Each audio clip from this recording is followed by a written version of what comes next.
Andal DVC plant पहुंचे विधायक पार्थ घोष, बोले अवैध नियुक्तियों पर होगी कार्रवाई। रानीगंज के विधायक पार्थ घोष ने सोमवार को अंडाल स्थित डीवीसी के दुर्गापुर इस्पात ताप विद्युत केंद्र का दौरा किया। इस दौरान परियोजना प्रधान अनिल जैन व अधिकारियों ने उनका स्वागत किया। बैठक में डीवीसी से जुड़े विभिन्न मुद्दों, विकास और स्थानीय युवाओं को रोजगार देने पर चर्चा हुई। दौरे के बाद विधायक ने मीडिया से बातचीत के दौरान यह आरोप लगाया कि डीवीसी में राजनीतिक हस्तक्षेप और अवैध नियुक्तियों के कारण व्यवस्था प्रभावित हुई है। उन्होंने साफ कहा कि जो लोग काम नहीं करते हैं और वेतन लेते हैं, उनके खिलाफ कार्रवाई होनी चाहिए। साथ ही स्थानीय युवाओं को रोजगार में प्राथमिकता मिलनी चाहिए। पार्थ घोष ने टीएमसी पर नियुक्तियों में कटमनी और रिश्तेदारों को काम दिलवाने का आरोप लगाते हुए कहा कि डीवीसी के लिए जमीन देने और प्रदूषण झेलने वाले स्थानीय लोगों को रोजगार का अवसर पहले मिलना चाहिए था। उन्होंने कहा कि अवैध गतिविधियों पर नजर रखी जा रही है और गलत तरीके से काम करने वालों पर कार्रवाई की जाएगी। ডিভিসির যে এইচওডি যিনি আছেন আর কি, বা এইচওপি বলতে পারেন, প্রজেক্ট হেড, তো উনি অনেকবার আমার বাড়িতে গিয়ে আমাকে ইনভিটেশন দিয়ে এসেছিলেন এখানে আসার জন্য। আমি জেতার পরে উনি প্রায় 3বার গিয়েছেন, লোক পাঠিয়েছেন। বহুবার ধরে উনি বলছেন যে একবার আসুন, প্ল্যান ভিজিট করুন, আমরা আপনাকে ফেলিসিটেট করতে চাই। তো আজকে একটু টাইম ছিল, তো সেই জন্যই এসেছিলাম। বিশেষ করে তার সাথে সাথে আমি ভিতরের ওনাদের যতটা পারলাম আজকে ভিজিট করলাম। আপনারা জানেন যে তিরঙ্গা যাত্রা আছে ডিএম এর নেতৃত্বে আজকে পশ্চিম বর্ধমানে। আসানসোলে আমাকে যেতে হবে বলে টাইম কম ছিল, তো বাকি পরে এসে আমি পুরো প্রজেক্ট ভিজিট করব।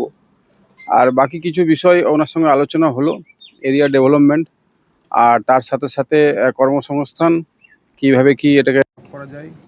আর যারা এখানে অলরেডি মানে গুপ্ত বা সুপ্ত ভাবে যারা চাকরি করছে, যারা কাজ করে এবং দিন ধরে, আমি আগেও আপনাদের মাধ্যম দিয়ে বলেছি, আবার বলছি যে তারা ইমিডিয়েটলি এখান থেকে বিরত থাকুন।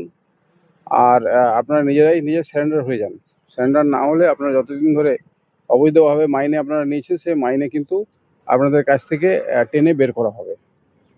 আর এখানে রাজনৈতিকভাবে তৃণমূল কংগ্রেস জায়গাটাকে অনেক নোংরা করে রেখেছে বহুদিন ধরেই, তো সেটাকেও একটু পরিষ্কার পরিচ্ছন্ন করার বিষয় আছে।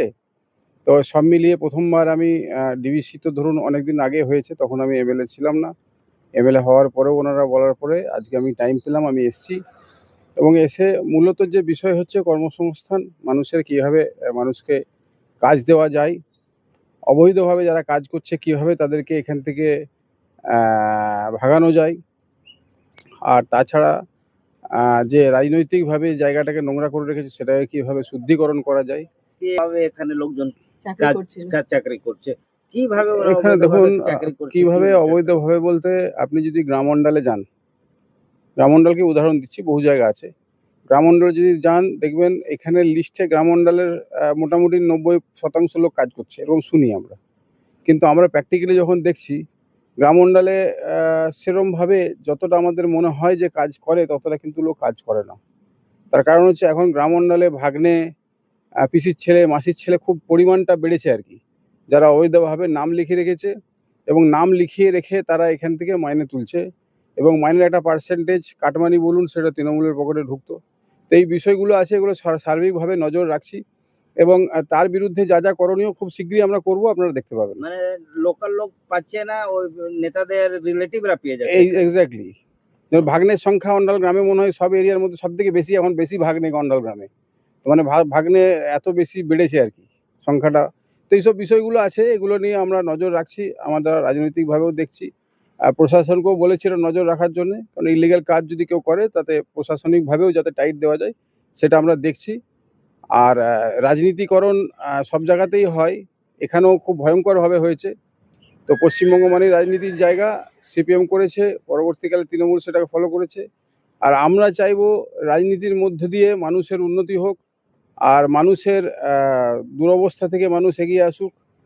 আর আমরা এখানে ডিভিসির কে জায়গা যারা দিয়েছে বা ডিভিসির দ্বারা যারা এখান থেকে মানে জায়গা দিয়ে যারা ডিভিসিকে উপকার করেছে, তো আমরা যারা ধুলো খাবো ডিভিসির, আমরা যারা ডিভিসিকে স্পেয়ার করেছি জায়গা, তো আমাদের লোকজনরা এখানে কাজ পাবে। আর যারা সঠিক লোকজন তারাই কাজ পাবে।